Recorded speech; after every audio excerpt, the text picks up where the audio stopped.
Jadi kami tidak mau tahu, kami taunya yang berdasarkan keputusan itu ada 2 nama lagi yang harus dicari.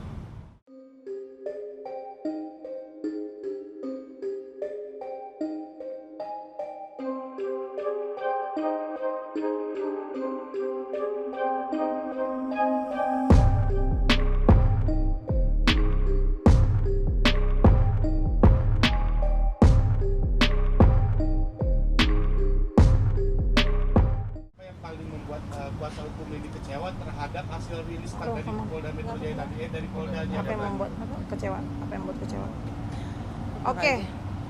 Jadi hari ini ada hal yang membahagiakan tentunya, dan ada juga hal yang membuat kami kecewa. Hal yang membahagiakannya adalah Polri sudah bisa memastikan bahwa pelaku yang ditangkap adalah salah satu DPO.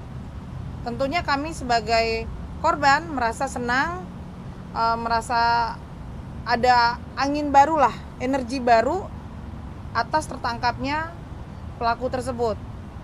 Namun ada hal juga yang membuat kami kecewa adalah kenapa Polda menyatakan bahwa 2 DPO tersebut itu tidak ada alias fiktif.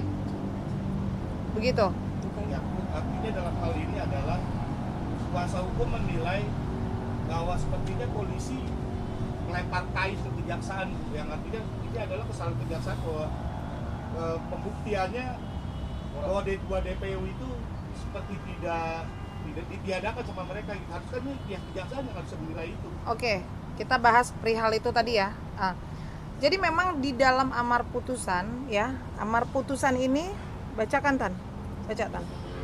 Saya bacakan, ada beberapa barang bukti, singkatnya, semua barang bukti tersebut di atas dikembalikan kepada penyidik Reskrim Polda Jabar untuk dipergunakan dalam perkara lain, yaitu atas nama Saudara Andi, Saudara Dani, Saudara Peggy alias Perong. Jelas ini.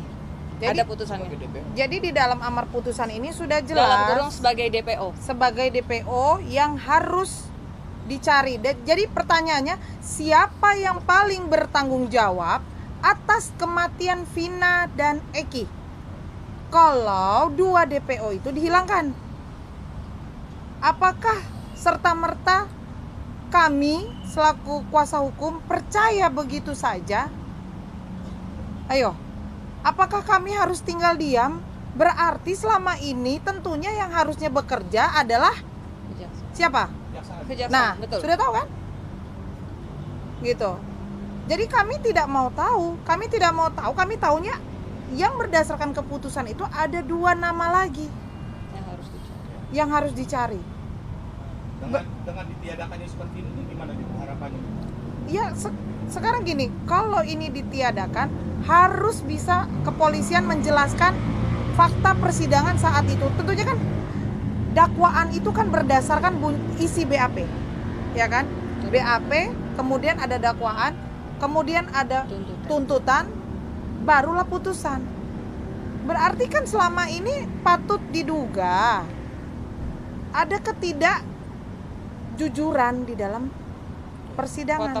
Fakta persidangan benar ya? Betul. Benar. Bagaimana coba kalau produk hukum saja dikatakan fiktif?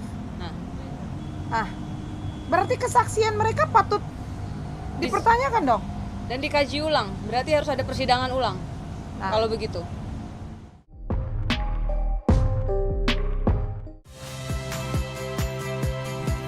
Saya Yasir Neneama. Saksikan program-program Kompas TV melalui siaran digital, pay TV, dan media streaming lainnya. Kompas TV, independen, terpercaya.